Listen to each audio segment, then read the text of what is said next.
Good day, EWTN watchers.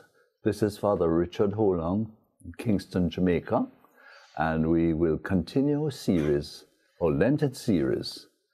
And I'm going to hand you over now to Father Hayden Augustine from Trinidad and Deacon Ronnie Thwaites, eminent Jamaican and well-known Christian and politician.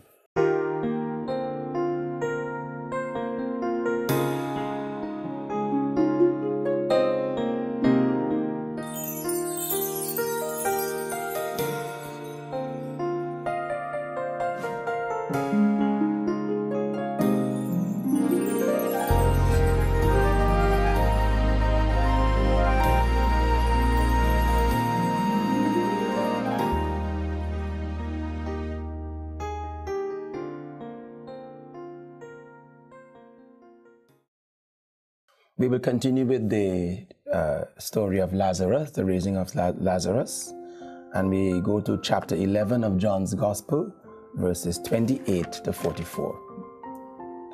When Martha had said this, she went and called her sister Mary, saying quietly, "The teacher is here and is calling for you." And when Mary heard it, she rose quickly and went to him. Now Jesus had not yet come to the village, but was still in the place where Martha had met him.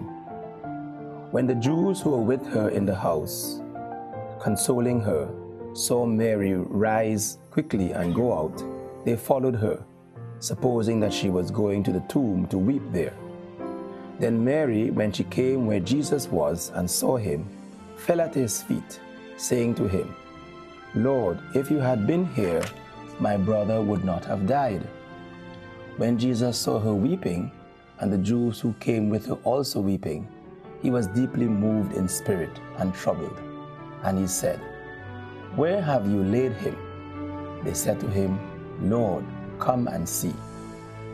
Jesus wept. So the Jews said, "See how he loved him." But some of them said, "Could not he who opened the eyes of the blind man have kept this man from dying?" Then Jesus, deeply moved again, came to the tomb. It was a cave, and a stone lay upon it. Jesus said, "Take the stone away."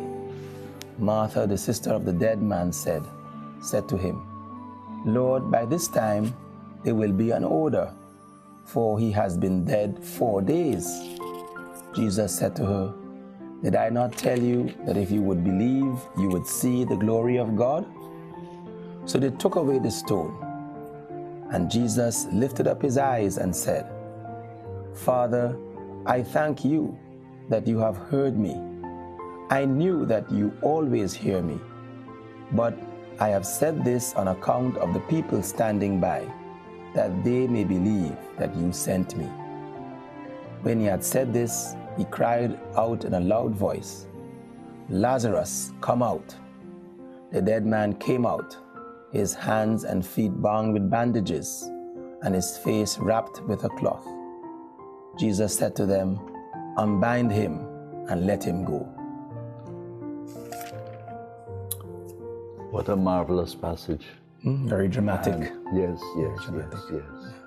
Now, why do you think that the church would have this reading about the resurrection right in the middle of Lent? I think we need to always have the objective in mind. We need to know that the asperities of Lenten observance are not an end in themselves, but rather a preparation for something more glorious. In the struggle of life, in the daily walk, we need to be reminded that it is not going to end that way, but rather there is a prospect for what is eternal and what is joyous. Yes, and so it's worthwhile going through death. Actually, the way I'm hearing it now, isn't this great?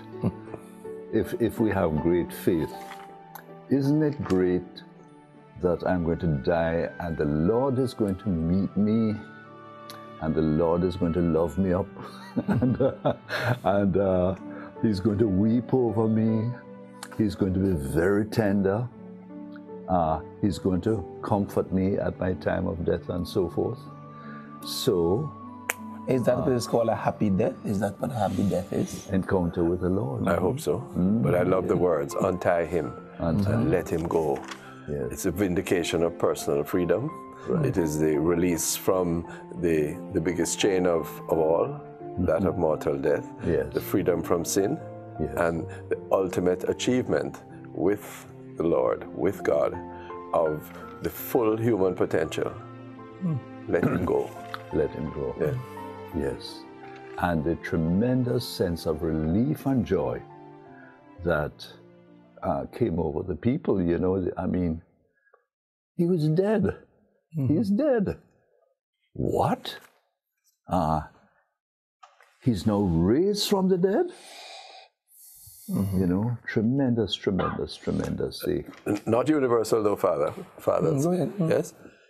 Because remember, the passage that goes on, that some of them went back to the Pharisees and reported Jesus. Yes? That is a stumbling block for so many. Yes?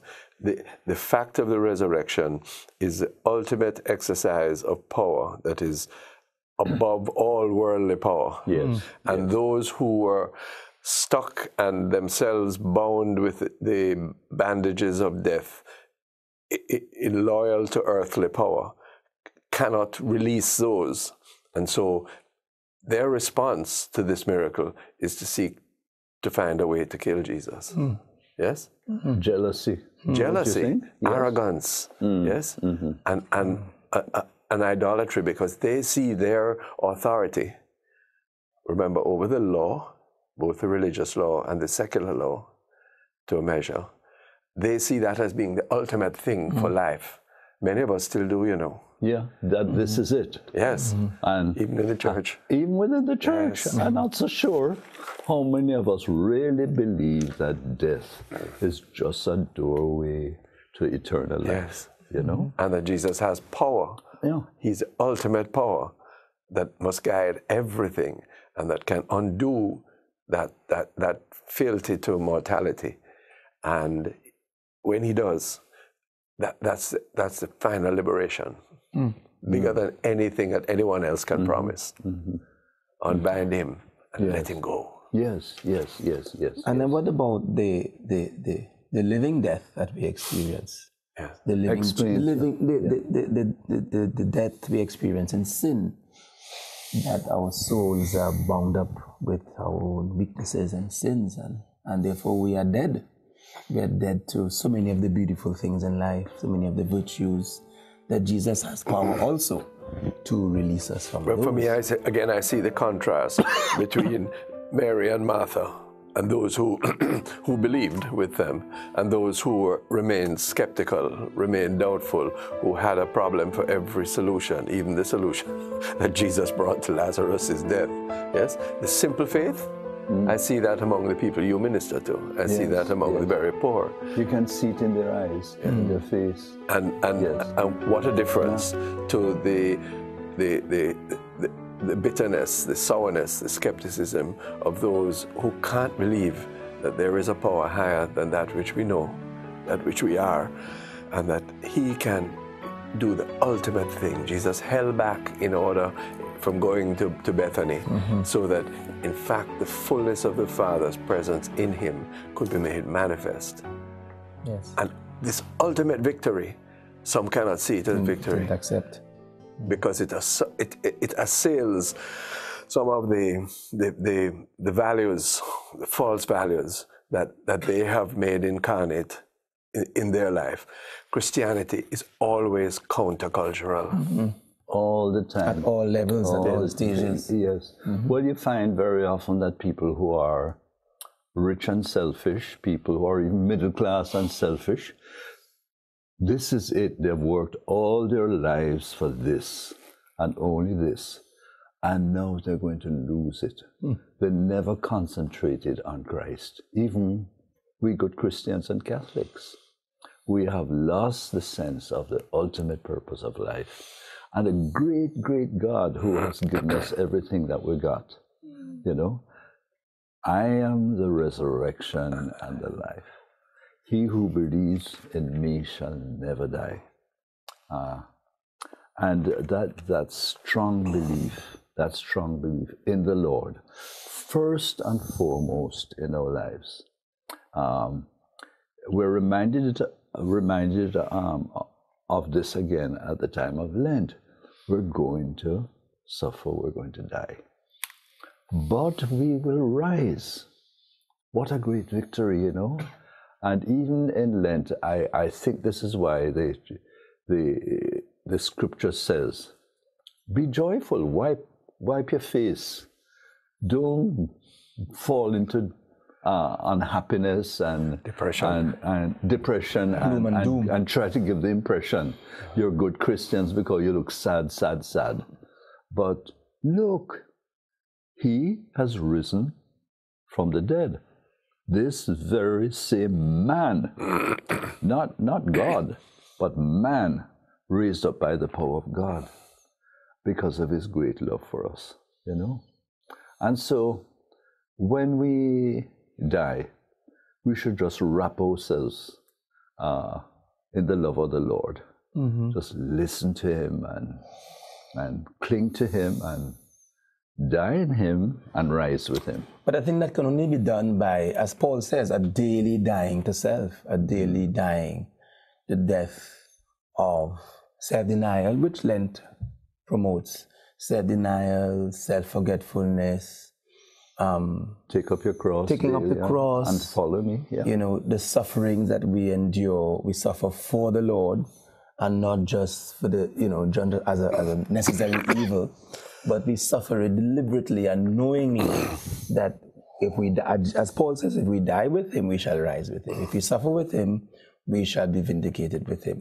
So it is a present, the resurrection is a present reality too, as Jesus tells Martha, I am the resurrection.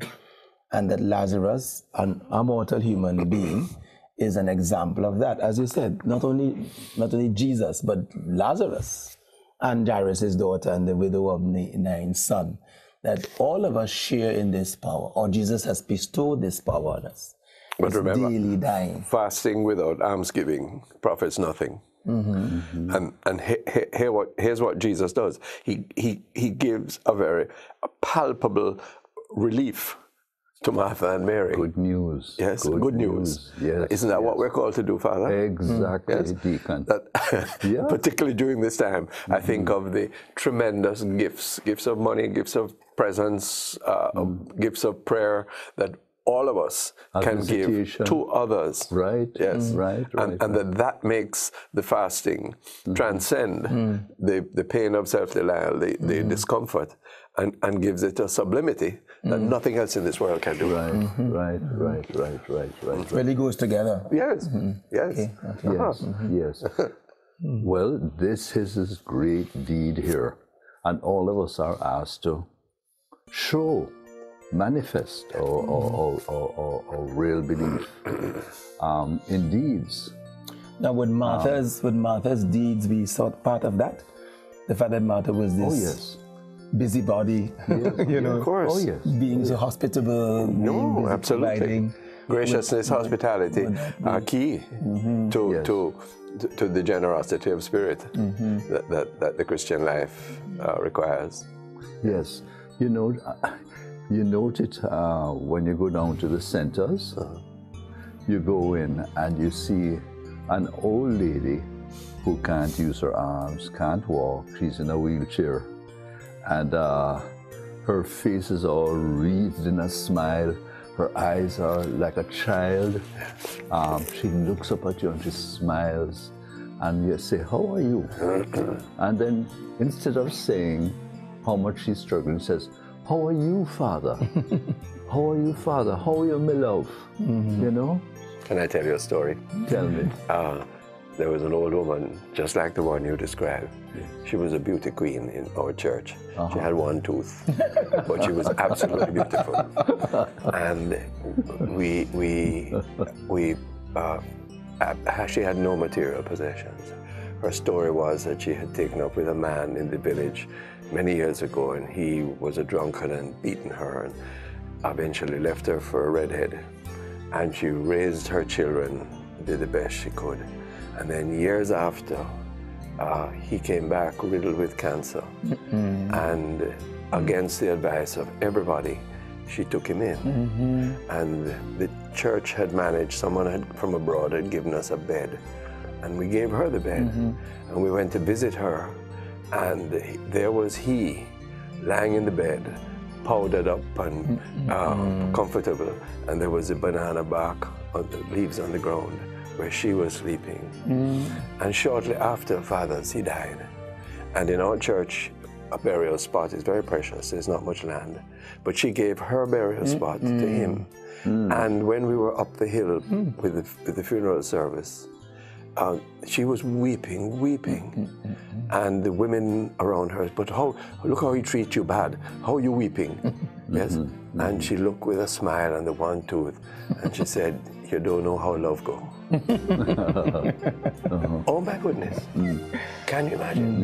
Yes. That's the kind of love that I believe is just a shadow that God has for us. Right. What a gift. Do we know any other philosophy, any other ideology that can take us to greater heights, give us more hope than that? It's extraordinary. In the history of the world, there isn't, you know. No, there isn't. Yeah. There isn't, no. And, you know, he was called in this passage. He was called, come. Yeah. My brother has died. My brother has died.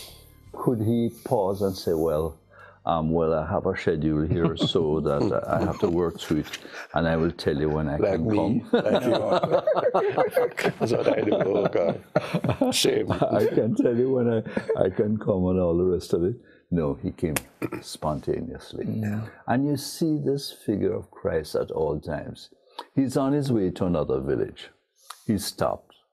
Here's a man who is paralyzed. He has a withered hand. He goes right to it, you know. Or going to He must have had a problem scheduling himself. Right. It seemed as though he was always late. Don't you think that's really very sinful, Father Hayden? Well, it depends. Late for what? Scripture tells us that we must never postpone our almsgiving. Yes? Yes. We must never deny that which we could do now Today. for tomorrow. Tomorrow. That's a lesson for all of us this Lent. Right. Yes. Right. It's drawn out of, as you pointed out, the detail of this story. What I love about this passage too is when he turns to the Father. It is the Father who raises us up. He never attributes to himself anything. It's the Father. And it's of course he is looking to the day when he himself will also rise from the dead by the power of the Father.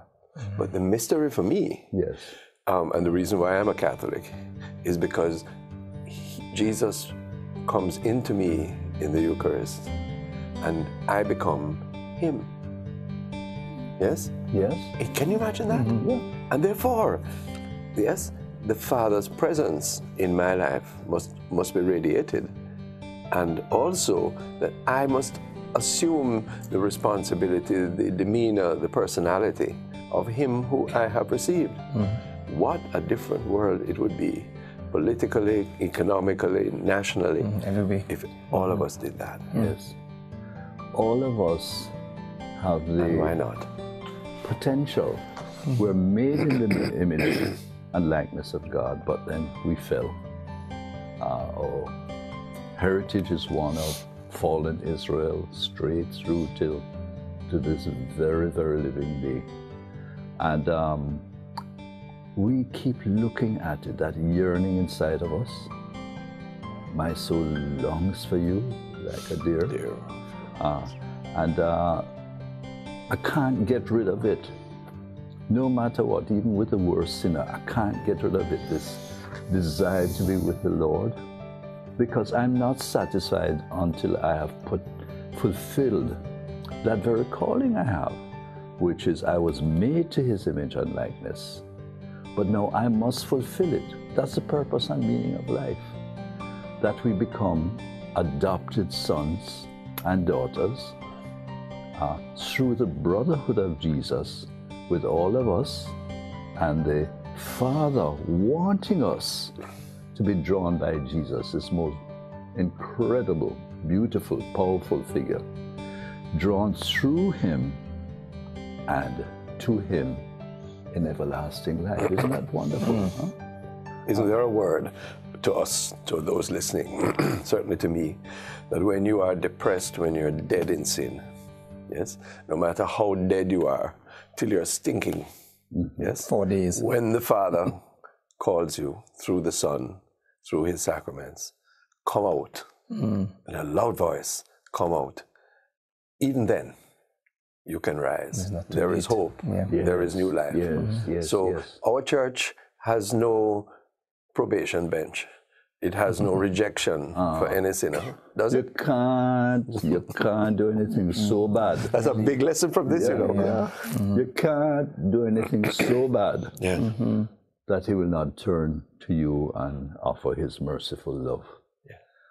That's incredible. The thieves on the cross. Yes, indeed. The thieves on the cross. The bad thief refused it, but the good thief accepted it. Yeah. You know? But in many parts of our life, we are like Lazarus, dead, offensive, stinking. Yes. And Jesus says, roll away that stone of your own selfishness, your own resistance. Yes. And come out. And I will untie you and let you go. Yes, yes. He didn't worry about the stench, did he? No, but you don't. He doesn't see any of that at all. Yeah, but when you don't, when people come to you, when people are left at your door, when the challenge people are for you to care, when the volunteers come, they don't scorn. No. The ill effects, the stenches of life. They embrace them. Yes. They clear them. They clean them. They untie those who are bound. It was very interesting. We have a brother Jesus, and he was finishing up his construction work, and rain was coming, and then it began to get dark, and there was this man on the street, right in the gutter, literally, with the water running and so forth.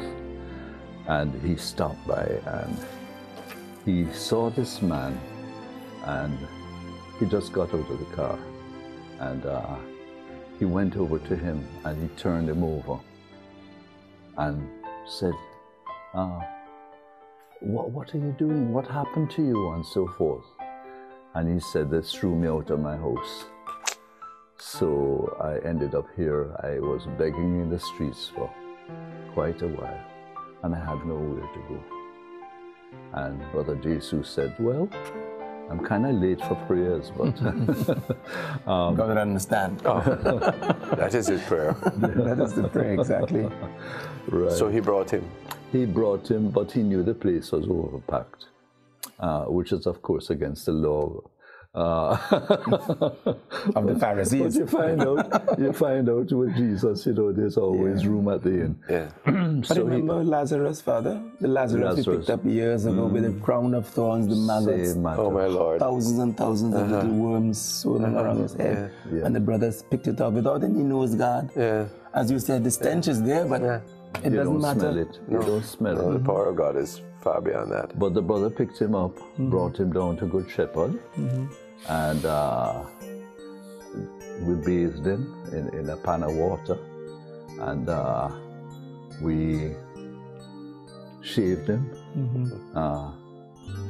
got some nice white linens, put him under it, and he said, I'm hungry. And the brothers got some of that cock soup, yes, and gave it to him. And then he looked at Jesus and just said, you really are my brother. It was so touching. But that's the ultimate. Right, you really are my brother. I never had a brother before. Now you are my brother. And this man who seemed as though he would die, he's still at the center. Lived on. Well, lived on, it's almost as though the dead has risen. We do our human part, as best as we can. And then the Lord stirs up what is dead in us, that selfishness and indifference, to reach out to those who are physically dying, isn't it? Yes. Yes. He has done that to us, to me. You know, that part that was not at all alive, that spiritual, loving, compassionate part. Yes. You know, so it's a win-win situation, you know. Yes. He raises us and he raises those who are physically, you know, abandoned. And surely the message of Lent, surely the message of every day is how do we take this spirit, these stories, and make them normative, make them universal? How do we renew our church, as I think Pope Francis is anxious to do, so that the church becomes the emblem, the defender of life at all stages, and becomes the jewel of compassion in a world that is so overtaken by power, hunger, cruelty. Each one of us, each man, each woman, and I dare say child, should be taught. And it's the encounter, the meeting with people, and the clear vision that you have after it. This man is just like me. This woman is just like me. I'm no different, but by the grace of God, he is really my brother. She's really my sister. This is really my child. And something tells you that very deeply. There is no difference between the people who receive the charity and you who are giving the charity, because finally it's for your salvation. Yes. And when that's a moment of great transformation, I believe. And it will be, I think, for all of us. Thank you, EWTN watchers. We're going to continue with this series.